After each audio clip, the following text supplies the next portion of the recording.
100 বার খিংরায় সারাদিনে 100 বার গুছাই, তাও বলে মানছে কয় মেয়েদের বলে ধৈর্য নাই। এইটা হলো ধৈর্যের আসল পরীক্ষা।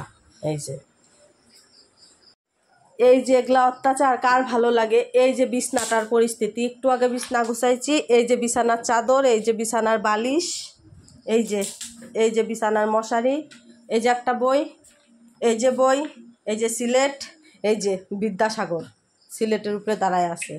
তেলে এগুলা, এই যে দেখো পরিস্থিতি, তেলে একটা মানুষের কত ধৈর্য কুলায়?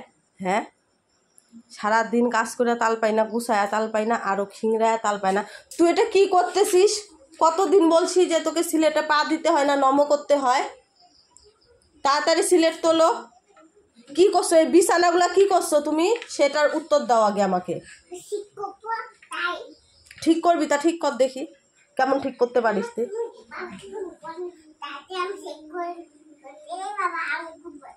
ও বাবাকে ফোন করবো না, তুই তাড়াতাড়ি ঠিক করে নিবি, তাহলে তোকে গুড বয় বলবে বাবা।